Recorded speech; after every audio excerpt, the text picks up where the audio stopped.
Welcome back to the latest episode of Taking Charge of My Cancer podcast. And I have an amazing guest with me today. This is Karen Martel. And I've been trying to really, I've been listening to her podcast for a while. And I think you guys are going to be so grateful for all the great information that she's about to share with us. So, Karen Martel is a CEO of Hormone Solutions, heads of a clinic and product line offering bioidentical hormone therapy and a holistic approach to addressing hormone dysfunction in women during peri and postmenopause. As a certified hormone specialist and transformational nutrition coach, Karen is a distinguished authority in women's weight loss and hormone health.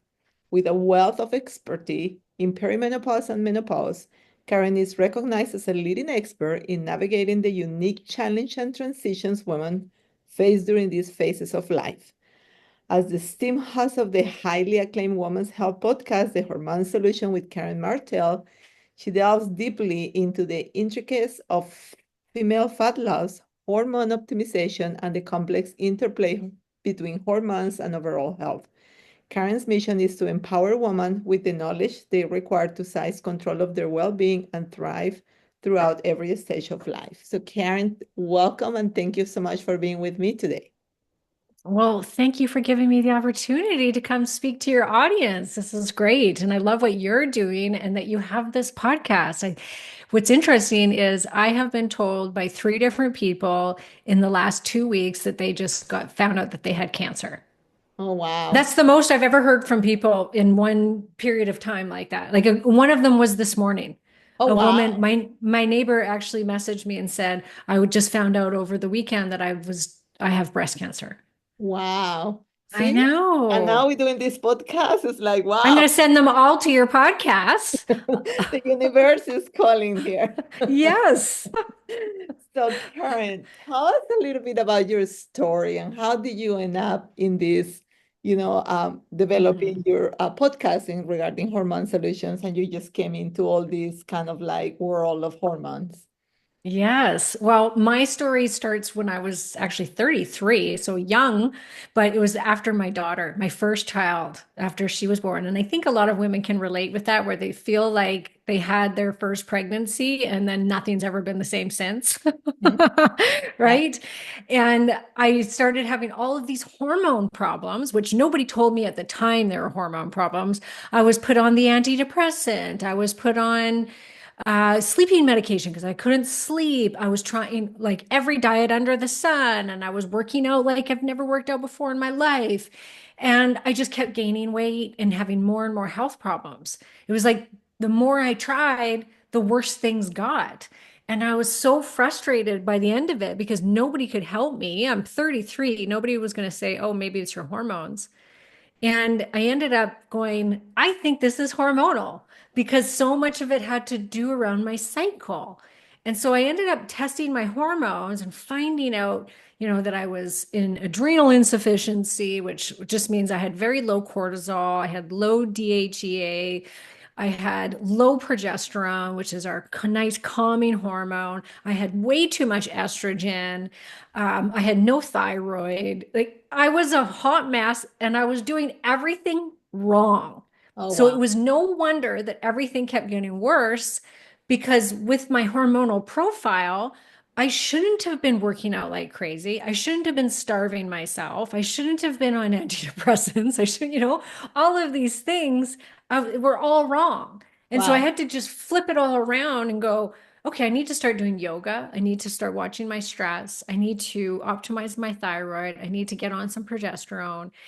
And it took a while, but eventually everything started to reverse. And I was stayed in this very healthy state for over 10 years. And I was like, I got to get this information out to more women. And that's when I became a nutritionist because I wanted to work with women that had hormonal weight loss resistance because I knew I could help them.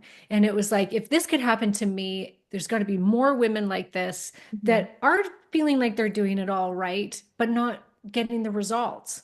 Mhm. And I did that for several years, and I really had it in my head like, perimenopause, menopause, no problem, right? I thought I would sail through it because I thought I had it all figured out. Not so. When I was 42, I had a thyroid storm happen where my thyroid crashed. It sent me into menopause. I started losing my period. I gained 15 pounds in 2 months. Super itchy skin. I couldn't get off the couch. I was severely depressed. I had no libido. I had vaginal dryness, hot flashes all day long, night sweats all night long, couldn't sleep. I mean, it was within months, all of this happened. Oh, wow. And I'm like, once again, going, if this could happen to me, the nutritionist, Uh-huh. the weight loss coach, Uh-huh. this can happen to anyone. And I started to realize that the information that was available to me and to the rest of the female race Yeah. was so limited. I learned that less than 7% of medical doctors are trained in menopause. None of them are trained in perimenopause, which perimenopause is 10, the average of 10 years now, Mm-hmm. which most women don't know. I Mm-hmm. didn't know that. I didn't know perimenopause that I could suffer with hormonal loss for 10 years. Are you kidding me? Sometimes Wow. 12 years for some women. We're starting to see it hit earlier and earlier. Doctors are telling women, like, oh, go on birth control, go on your antidepressant, here's your sleeping medication. Nobody's giving these women hormones. And, God forbid they're given the hormones before menopause. So it's like, no, no, we can't do anything for you until you're in menopause. And only then are we going to give you like the least amount because it's going to kill you and you're going to get cancer if you go on hormone replacement therapy. And the more I dug into the research, the more I saw that that was absolutely not true. And I was shocked, and I'm still shocked to this day, 10 years later, that women are not being told the right information. We are being told lies, Mm-hmm. literally lies by our medical practitioners about hormone replacement therapy, what our options are, when we should start them, what we need to be looking out for, how we need to be testing. We're not being told any of this. That's why I'm like kind of wait to start shooting all these questions because a lot of people is gonna hear these answers from you, which again I been listening to you and other podcasters really talking about hormones and the functional medicine space and it is amazing the stuff that I learning day after day. But here we go into the first one. So one of the biggest buzzwords in the health sphere in estrogen dominance. Can you explain what it really is and should we be treating it? Yeah, every woman I think thinks she's estrogen dominant when the what's usually happening is she's xenoestrogen dominant. And it's the xenoestrogens. So xenoestrogens are chemicals in our environment that mimic the action of estrogen. So your body sees it as estrogen, and they're so much stronger, these chemicals, than our own hormones, that your body will use the chemical estrogen over your own estrogen in the receptor. So your body's going to grab onto that xenoestrogen, which is so much stronger, much more toxic. And that's what you're going to be getting for estrogen signaling, which then causes the estrogen dominance. And that is weight gain in the middle, in the butt, the hips, breast tissue, bad PMS, inflamed, puffy, lumpy breasts, ovarian cysts, endometriosis. These are all signs of too much estrogen. Once in a while, we will see somebody that has true estrogen dominance. And you see on their labs, oh, this person has like over range estrogen, whether it's estradiol or estrone, the two really strong estrogens. They may be over range or very high, and they have very little progesterone in comparison. Then it's like, okay, that person really truly has estrogen dominance.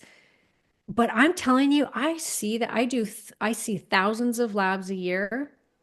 I maybe see 2 or 3 women a year that have that kind of estrogen dominance. In most cases, it's that they're experiencing xenoestrogen dominance, or what's happening is when you're in your late 30s, early 40s, you stop ovulating as often. And when you don't ovulate, you don't produce progesterone. Mm-hmm. And progesterone counterbalances estrogen's growth. Got you. And we need it because estrogen will grow the uterine lining, which is good. It's what gives us our hips, our breast tissue. Like we want this growth. We want it for our bones, we want it for our brain. There's many things that we want it for. But uncontrolled growth, we don't want. Okay. So progesterone is going to counterbalance that growth. So what starts to happen as you head into your 40s and you're ovulating less, you're producing less progesterone, but your estrogen is going to stay high. So progesterone will usually drop by about 75% when estrogen will stay the same. Okay. Usually until you're about mid 40s and later, then we start to see estrogen fluctuating. It'll go down, it'll go up, and then, but slowly it starts to work its way down.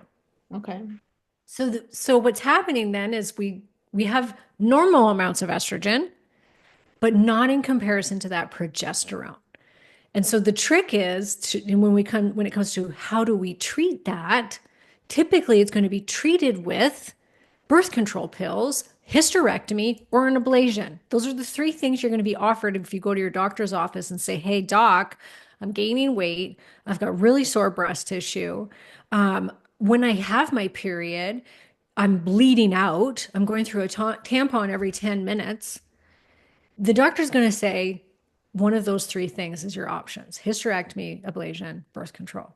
What you really need in most cases is you need progesterone.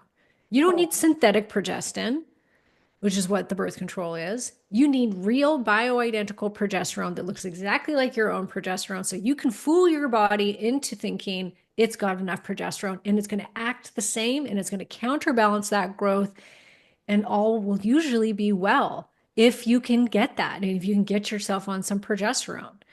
There wow. are things that you can do naturally to help with it, but at that point when you're just not ovulating anymore, there's no amount of herbals or anything that's going to bring that back. It's not going to bring back ovulation. Once your ovaries are done, they're done. There's no bringing them back. We're all going to go through menopause. We're all going to lose ovarian function. It doesn't matter how healthy you are. And so, in order to treat it, yes, you can do things like take supplements like D-indole methane is a very popular one. And that's given out like candy. It's like all the naturopaths, everybody's all over the internet. I think it's like the most sold herbal for women in middle age is like, oh, you got to go on DIM because you're estrogen dominant.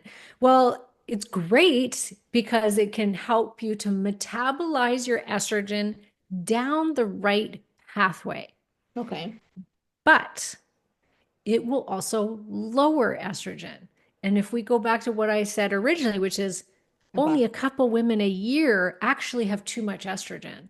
Mm-hmm. In most cases, we have great amounts of estrogen. We just need to balance it with progesterone. So we don't necessarily want to drain the estrogen because the estrogen we want to hold on to for as long as we possibly can because it's the most important hormone for our health. So we don't want to drain it early. So if you're 45 and you're like, oh, I got to start taking DIM because everybody's taking DIM, you could actually be putting yourself into menopause sooner by doing that. Got you. Perfect. That's such a great, clear explanation. I wish I knew this. God, I have to have an early hysterectomy around my 40s because heavy bleeding. And There you I go. wish I knew this, right? And I was like, my ovaries stay, but I was like, man, like if I knew this. So Right? now it's like, I was like, oh, great, I don't have periods anymore. But then it's like, holy cow, for 10 years, I was like, until I start hitting like my 50s and like some of the hot flashes, that's kind of like ding to me, like, whoa, something is not normal. And I've been asking a lot of my, gynecologists, like, will you check my hormone levels? Because I don't know when I'm gonna get into menopause because I don't have periods anymore. Yeah. And they were like, oh, everything looks good until I start to really pushing for hormone replacement. And then I've been on it and then it felt better. But it's like, I wish I knew this Yeah. information before. So Yeah. And they'll look at your ranges and they'll say, well, yeah, you're good. because you're in the menopausal range. They'll Yeah, think, well, she's menopausal, so this is normal. This is what she should be in. This is the range that she should be in. And yeah, that, so that, it doesn't make sense. Or the range is so wide, yeah, yeah, right? You can be from 100 to 400 or 50 to 400. And as long as you're in that range, you're fine. And that's not the case. It's not fine. yeah, absolutely. So we see a lot of health issues with high cholesterol, insulin resistant, dementia, Alzheimer's, fatty liver, UTI, osteoporosis arise in women as they go through peri and postmenopause. So why is that? What is the correlation Mhm. with that? Most of those things that you just mentioned have to do with the drop of estrogen and one specific estrogen. We got three estrogens. We've got estrone, which is a more inflammatory estrogen. It's the one that's actually linked more so to breast cancer and to feeding breast cancer. Then we have estradiol, which is our main hormone. It's the main estrogen, the one that we produce out of our ovaries. It's the most important one. And then we have estriol, which is a very weak estrogen that we mostly produce when we're pregnant. When we start losing the estradiol, this is when we start to see metabolic issues happening. This is when we start to see brain fog happening, an increased risk of Alzheimer's and dementia. This is because we have receptors for estrogen all over our brain. We have it on every organ system in the body. It is one of the most important hormones to help regulate blood sugar. And so when we start dropping an estrogen, that's why we gain weight in menopause and perimenopause is from the drop of estradiol. Progesterone and testosterone, a little bit. But the big weight gain that happens to most women is from the drop of estradiol. And it's really funny because most women think that estrogen makes you fat and it's a fat producing hormone, which it can be, especially if there's too much of it or an imbalance of it. But without it, you're going to gain more weight than you would with too much, which is interesting. And it's all in the midsection. And this is because it helps us to regulate glucose. So we become more insulin resistant without the estradiol on board. We have estradiol receptors in the hunger centers of our brain. And so when we start losing the estrogen, we actually can get dysregulated eating. So it can help you to be leptin sensitive, which is one of our hunger hormones. It helps you to be ghrelin sensitive. And so you can control your eating habits better when you have enough estrogen on board. So as you start losing it, you're becoming more insulin resistant. You're having a harder time controlling your eating habits. So now you're overeating and you're hungry more often, which is so you're getting it from all angles. Not only that, it's important to build muscle. We need estrogen. People always think it's testosterone, and testosterone absolutely helps us build muscle, but estradiol is needed for muscle Yeah. building. And muscle is our biggest processor of glucose, blood sugar. So we need muscle as we age to help with processing our glucose. And so as we lose estrogen and testosterone and we lose muscle tissue, we can become more insulin resistant. So we have many things, thyroid as well. We see a lot of women's thyroid start going down. We call it thyropause, where they start losing thyroid hormones, which then actually makes their cholesterol and their blood sugar also go up. So you've got, once again, just layer upon layer of these things. And women are always like, why am I gaining weight in menopause? Well, it's like, why aren't you? Like, if you're Yeah. not, that's weird. Yeah, yeah. It's a Yeah. lot of imbalance from all the aspects of it. How can women prepare for perimenopause in their younger years?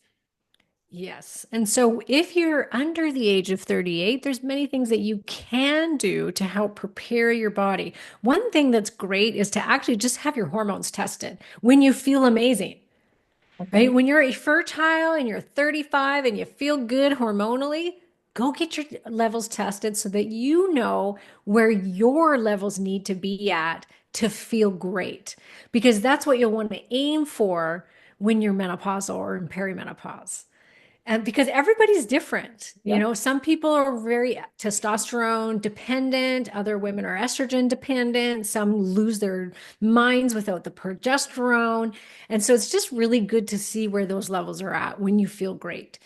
The other thing, obviously, manage your stress, which I know that that falls on deaf ears now. People are like, oh, yeah, stress management.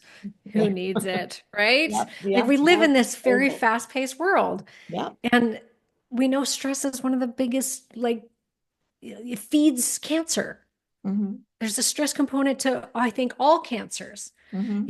It's for your gut health. You need to watch your stress, your hormones. I mean, if your body's constantly pumping out cortisol, like mine was when I was 33, I was a single mother, running my own business, working out like a crazy woman, and my cortisol was done. My stress system was done. I could not lose weight for the life of me. And my hormones were an absolute disaster because cortisol, we have to remember, is a hormone that helps us to stay alive. It is your fight or flight, right? And so if that's constantly getting pumped out, you're telling your body that, or you're telling your body and your fertility system that now's not the time to get pregnant and be fertile because there's stressors around.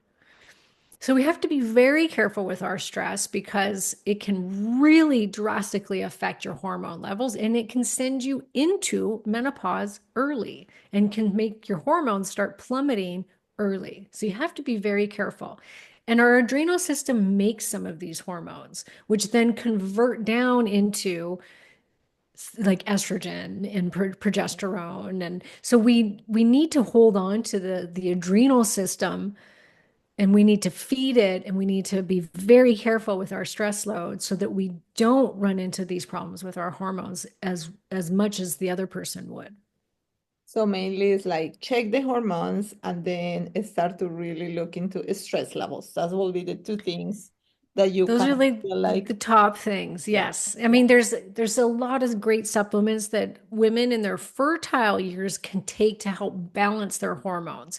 And you want to try and get rid of all the xenoestrogens out of your environment. So anything with like chemicals in them, anything with a synthetic smell to them, like perfumes and the products that you're buying from your local pharmacy, these all have to go because you are just feeding your body xenoestrogens and toxins that are going to take over your own hormonal system and make things a lot worse for you. And so just cleaning up your environment, living cleanly is just huge.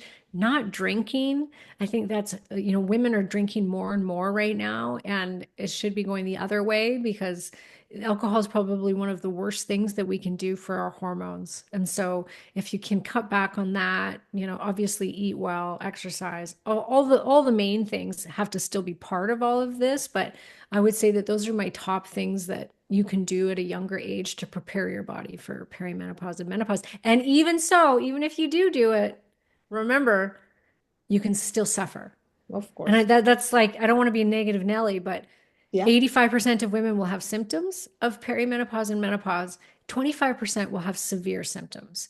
And women, we tend to blame ourselves. We think that we're not doing something well enough. So if you're a healthy person that's eating well and exercising and you start to get symptoms of hormonal loss, you're going to blame yourself first and going to go, oh, well, I'm not eating strict Right. enough. I'm Yeah. not exercising enough. I'm not taking the right supplements.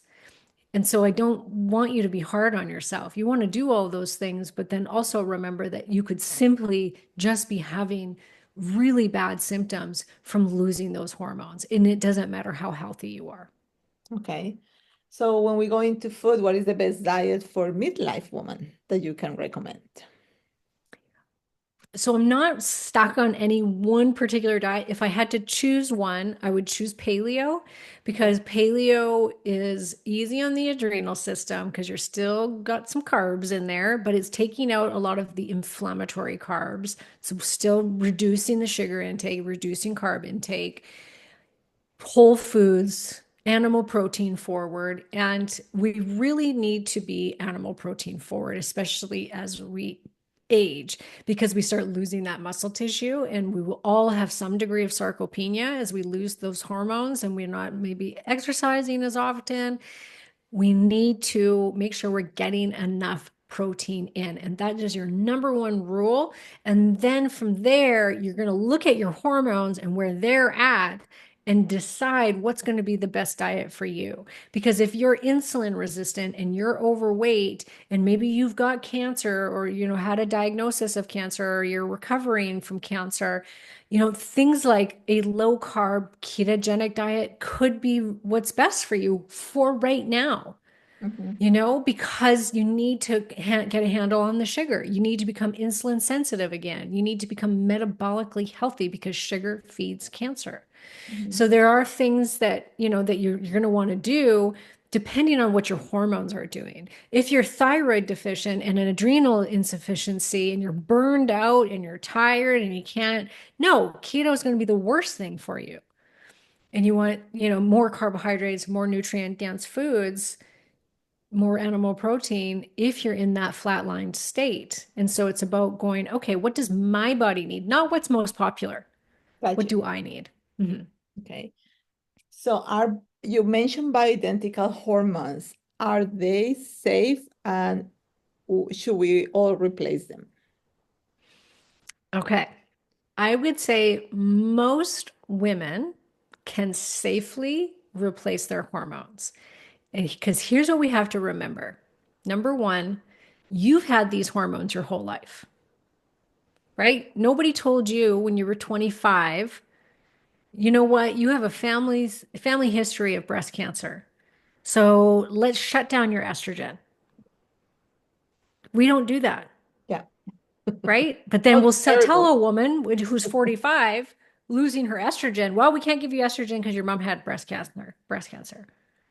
It doesn't make much sense when you really think about it. And if hormone replacement therapy, estrogen specifically, create made so if it increased your risk of breast cancer or caused breast cancer, every 25-year-old woman would be dead from it Mhm. Yeah. because we have copious amounts Of our it. whole fertile life for what? 40 years, for heaven's sakes, or whatever it is. Yeah, 40, up to 40 years. Huh? We have tons and tons of estrogen. And so suddenly it becomes this death sentence in menopause. It makes no sense. And when you look at the research, it doesn't hold up either. Estradiol, 150%, does not cause breast cancer. And we have to get that through our heads. So that is like the number one reason why somebody would tell you you're not a good fit for HRT. When we look at the research, it actually shows that women that start replacing their hormones earlier on in their journey, in their midlife journey, have less risk of developing all cancers, including breast cancer. Mm. And that's with estrogen replacement. So women that replace their estradiol have less risk of developing breast cancer. So in most cases, most women can do HRT, and you should be starting it when you start losing the hormones, not when they're gone, when you start losing them. And if you're listening to this in your 10 years postmenopause, you can still start HRT. It's not too late. We've had many clients in their 70s that come to us and they want the benefits of hormone replacement therapy, and we give it to them. Yeah. It's just done in a different way. Yeah. Yeah. Yeah. So what do you think that most doctors do not, or traditional physicians don't offer hormone replacement? Because they are not informed. Like I said in the beginning, less than 7%. This was study done by the Mayo Clinic in early 2020s, so not that long ago, showed that less than 7% of medical doctors felt they had any proper training in menopause in med school. They have to pay out of pocket to get special training in how to use bioidentical hormone replacement therapy.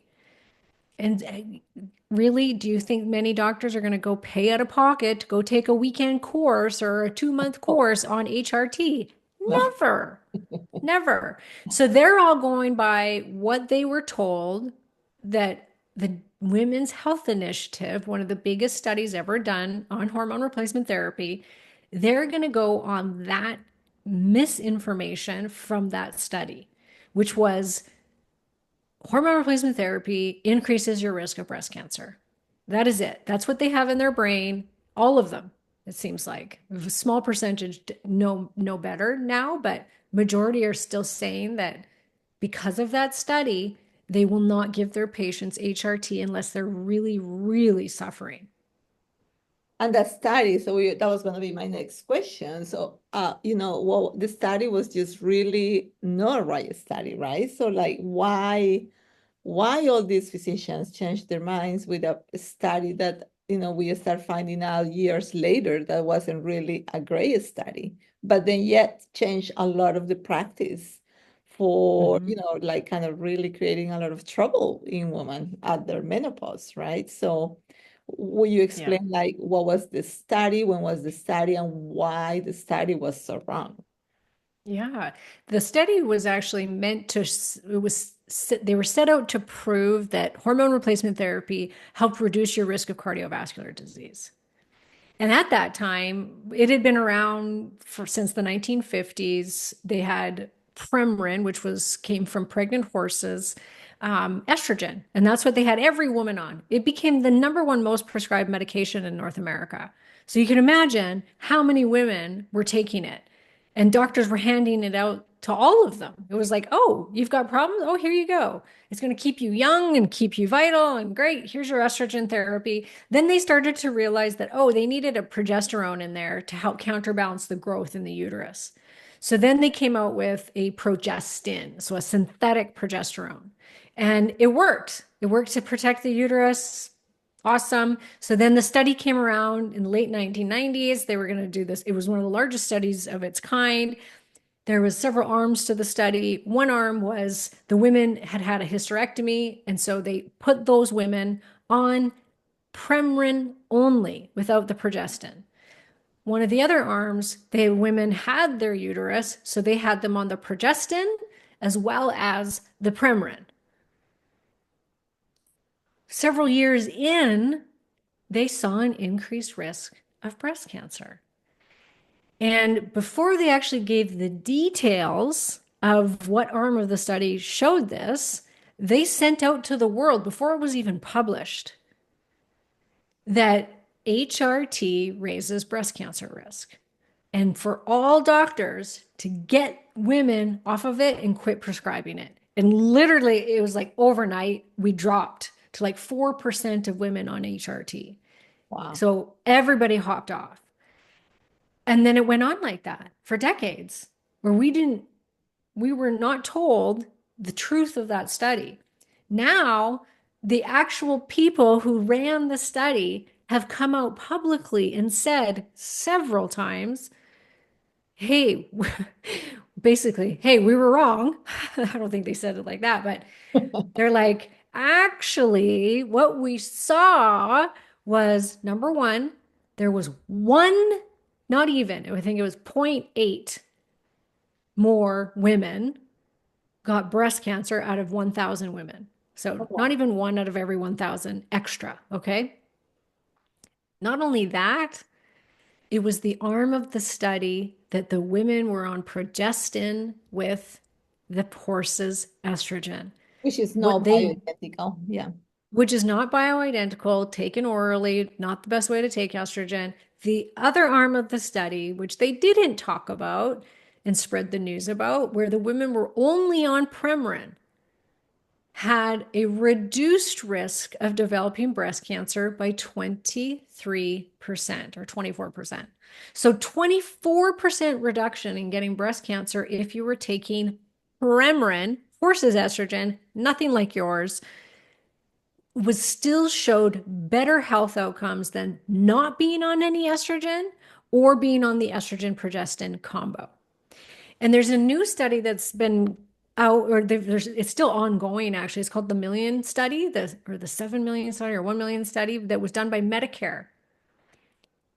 It showed the exact same percentages. So they had 1 million women out of, I think it was a 7 million study, 1 million of them, they saw through their Medicare that they were on hormone replacement therapy. They saw the same outcome, that women that were placing their estrogen had a 23% reduction in getting breast cancer. So Wow. it's showing that it was breast protective. That's crazy. And there's a little bit of research now being done by an oncologist named Avram Blooming, who's showing giving estrogen post breast cancer, the women are having less reoccurrence of breast Ah, cancer. Yes. So mm, and now this gets tricky because if it's an estrogen positive yeah, breast that was cancer and gonna be my progesterone next positive, question. Yeah. yes, then it gets a little trickier because it's not estrogen that's causing it, but it could feed it because it's an estrogen receptor positive breast cancer. Estrogen is a growth hormone, and so it can make it proliferate and grow, which you obviously do not want, but there is options now, and it really comes down to what that woman is going through. A lot of women that have been put on tamoxifen and put on other estrogen blockers, they feel so terrible Yeah. that they just want their quality of life back. Yes. That's exactly what's gonna be my next question. Like, how do we help this woman who is like 60% of my patient population, where they are positive, HR cancer. So they cannot be really in hormone replacement. But like, how do we treat all those symptoms, right? And give them a good quality of life? Because again, in reality, I would say more than half quit taking hormone replacement because how bad they feel.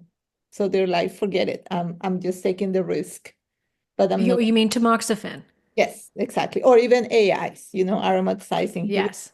Yeah. You said hormones. Stop taking I'm sorry, hormones because sorry, they feel so bad. endocrine, Yeah. Yeah. endocrine therapy. Yeah, hormone blockers. That's right. You're right. Yes. Yeah. The one of the people that just told me she had cancer, breast cancer, estrogen positive, and she's like, I haven't slept. She said, I'm having hot flashes all night long. I'm, I feel horrible. My life is, I'm mad. I'm emotional. and she's like, what can I do? Mhm. And it's such a hard thing. And I'm like, it's really, you have to do your own research. You have to educate yourself on both sides. You can't just accept your oncologist's word. Mhm. Obviously, you have to take in what they say for sure, learn from them. But Mhm. then go to the other side of the coin and go, okay, what could another doctor do for me? What would they say? There's a great breast cancer surgeon, Dr. Jen Simmons. You should have her on your show. Yes, I've been trying. You may have to get some influences if you know her well. I've Oh, been trying to get a hold of her and she's not responding. She's amazing. Yeah. she's Yeah. amazing. And she's like, if it was up to me, I'd give all of my breast cancer patients HRT Hmm. because she believes in it so much. Hmm. And she knows that it can make women feel so much better. And she always brings up a good point, which is 1 in 3 women are going to die from cardiovascular disease. 1 in 39 are going to die from breast cancer. That's a big difference. Hmm. So, cardiovascular disease is the number one killer of women. And guess what reduces your risk by up to 40%? Estrogen replacement therapy. Hmm. So it's like we're cutting off all of these women's estrogen, but now we're increasing their risk of cardiovascular disease more so than them probably their risk of reoccurring breast cancer. So it's just this very challenging decision for somebody to make. And it is about, okay, well, quality of life. We do see that things like vaginal estrogen can be safely used in women post breast cancer, even estrogen positive breast cancer. So if you're having any sort of gynecological symptoms of vaginal atrophy, dryness, UTIs, yeast infections, anything that has to do with your vagina, you can use estrogen therapy. And it's going to really, really help it. And it won't go systemic and it's not going to feed cancer. They've seen this in the research time and time again. The other thing, testosterone. Testosterone replacement can do a lot of good for a woman. Uh, it converts to estrogen in the body. And apparently, now I haven't been able to find a lot of research to back this, but I have heard oncologists talk about it and I've heard other specialists talk about it, which is estrogen won't, or sorry, testosterone won't convert to estrogen in breast tissue. Oh, I know, very interesting. And I've heard like Dr. Anna Kabeka talk about this. She's a gynecologist, she's super smart. So there is truth to it. I just can't find a lot of research to back it up. So I'm still looking, yes, but yes. that is an That's a good option. thought. Yeah. How about Uh, progesterone? If they're like PR, if they're only PR positive, PR negative, can they take then progesterone? progesterone, yes. Yeah. Okay. Okay. And then there are some good supplements, even phytoestrogens, that aren't going to increase your risk of breast cancer or reoccurrence, that can be used for a lot of those symptoms. There's a product called Estro G, and it's a combination of a few different things. It's a patented formula. And in research, it showed that it did not raise any risk of breast cancer and was extremely successful with reducing hot flashes, night sweats, urinary issues, vaginal dryness. It helped many different things. There's other things like shatavari, black cohosh for some is okay. It can be toxic to the liver if you take too much of it. Sage, hesperidin. These are all phytoestrogens that you'll usually find them in like menopause supplements that have like a combination of different herbals in them. And they can work really well to at least reduce those hot flashes and night sweats and give you some nice phytoestrogens. And phytoestrogens are going to act on what's called the beta receptors. Alpha receptor, there's alpha and there's beta. Alpha is to proliferative, beta isn't proliferative. And that's what a phytoestrogen is going to act on, is on the beta receptor. And so you're going to get the benefits in a very soft, gentle way of the estrogen, the plant estrogens, without creating proliferation. That's excellent. How about I hear sometimes like soybeans, and soy was for a while Yes. like a myth, like don't take soy because it's worse for cancer, but it is not true, right? But so like sometimes I tell patients like no soybeans, no those kind of things that has like a good estrogen that is hopefully it's not gonna be a risk, but can help you overall. It can help. Yeah, flaxseed and soy are the highest phytoestrogenic foods. And it has been shown to be very helpful because it acts only on the beta receptor.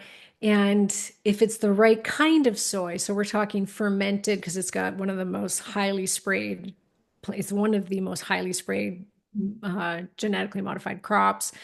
And it's not like soy meat and, soy hot dogs and soy cheese, nothing like that. We're talking tofu, tempeh, soybeans, like the actual edamame beans. All that is fantastic, and can be very helpful to reduce those symptoms of hormonal dysfunction that can happen. And then, you know, there's many different things that we can do, like reduce the alcohol. Alcohol is going to raise your risk of breast cancer more than HRT is. So, not drinking, watching what you're eating, sugar, for instance, like if you're insulin resistant and you're not eating well, that can really contribute to hot flashes and night sweats. So balancing your sugar, becoming more insulin sensitive, maybe doing a lower carb diet with some intermittent fasting, making sure you're getting that protein in, making sure you're detoxifying the body. All of these things are going to help you to feel better, hormonally speaking, if you're on and unable to take HRT. Perfect. That's a great point. How do we find out if we are processing our hormones properly? Hmm. That's a great question, especially for women with breast cancer. We do want to see which pathways are we having problems with. And I think that most women at some point in their life, whether they're in their fertile life or when they're on HRT, should do a urine metabolite test, hormone urine metabolite test, because we want to measure the metabolites in your urine of how you're breaking your estrogen down, because there's first three pathways that it's going to go through: 16 hydroxylation, 4 hydroxylation, and 2 hydroxylation. 4 hydroxylation has the most DNA damage to it. So we do see women that develop breast cancer have higher levels of 4 hydroxylation. So if you have a family history of breast cancer, do some genetic testing so you see how genetically you process estrogen, testosterone. And then on top of that, you do the urine metabolite test so you can see in real time how your estrogen's getting processed. Then you can go, okay, I really pushed down this 4 hydroxylation pathway. So maybe I need to take things to support this pathway and help my body to flush it out. And then the second phase is phase 2, which is methylation. And methylation, you genetically, once again, you may have a problem with. So you could do fine in that phase 1 out of those 3 pathways and be pushing down 2 hydroxylation, which is the safest of the 3. And maybe you have okay levels of 4 and the 16. 16 has a little bit of both. It has some damaging stuff to it, but also has some good stuff to it. You may do fine in that, but if you're not methylating it out afterwards, then you're having problems, and you need to support methylation, which Mhm. is through B vitamins, magnesium, methionine, like there's choline, there's all these things that you can take to support that pathway if you find out, oh, I'm getting held up there. And then also gut testing can be helpful just to see how your body's processing the estrogen in the gut. That's excellent. Um, where can we find quality information on hormones? You hear all these like, okay, where do I get them? How do I get them? Like, what is the best one? How can I get whatever we need to? What will be your advice on that? Yes, and I will pump up my own stuff because we need quality information. Yeah. My podcast does have over 400 episodes, so that's a good place to start is Yes, listening to my yes. And, podcast. and that's gonna I'm be very linking, yeah, science-based. yeah, that's gonna be linking into my next question, like how can people contact you, which will be on the Yeah. show notes that I will ask you. Yeah, yeah. And then you just want to be really careful about who you choose to help with your hormones. I always tell women, yeah, sure, go to your doctor first because that tends to be the least expensive route. Many people get it covered under insurance. See if they're willing to help you. Great if they are. Awesome. But if they're not, don't blame them. It's just not what they're trained in, and move on and go, okay, well, I get, I tried. And then you want to find a quality person. Uh, the Menopause Society, a lot of doctors will say, "Oh, I was trained by the Menopause Society." Unfortunately, their training is not the best. It's not the most up-to-date information, oddly enough.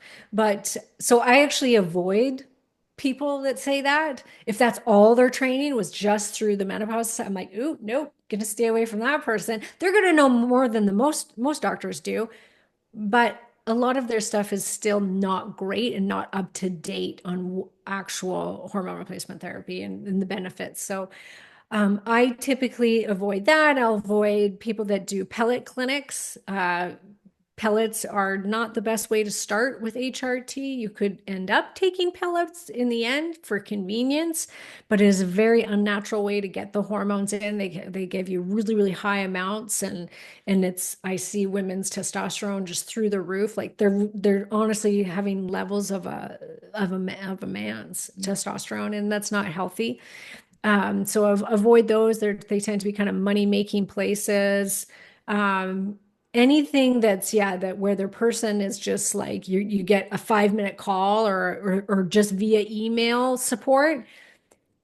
That's tough. Like some women, yeah, sure, they can just hop on HRT, they feel great and on they go. But mo in most cases, you need tweaking. You need somebody that's educated, that's going to pay attention to you, that's going to help you with the rest of the picture, right? HRT shouldn't just be slapped on. We want women to be healthy. We want them to be exercising. We want them to be detoxing. We want that stress management piece. All of these things can really make it so that you get the most out of your HRT. So having that kind of holistic care, I think, is great. And you can still do that DIY. If you can't afford to go see a practitioner privately, there's a lot of options now where you can get help at a very low price, whether it's through group coaching. Like we offer group coaching for a very reasonable price. Mhm. You can do over-the-counter hormone creams, which I also have. So you can purchase them without a prescription, progesterone, estrogen, and you can use those on your own. You don't need a doctor to be, helping you manage things. And there's there's help to be had. So, and you can educate yourself through podcasts and blogs. And so there are some really great practitioners out there that are really leading the way in all of this. And they have a lot of options for women right now. That's awesome. That's perfect. And I know they can find you at, KarenMartel.com, right? And the Hormone Solution podcast, which I will really highly recommend. You bring in an amazing speakers. And then, like I said, I will put all that in the show notes so people can reach out to you. So, Karen, this has been amazing. Thank you so much for your time. I can continue on and on and on here for a whole hour. I gotta be respectful Yep. of your time. But I really appreciate you doing this with me. Thank you very much. Well, thank you so much for having me. Absolutely. You have a wonderful afternoon. Thank you.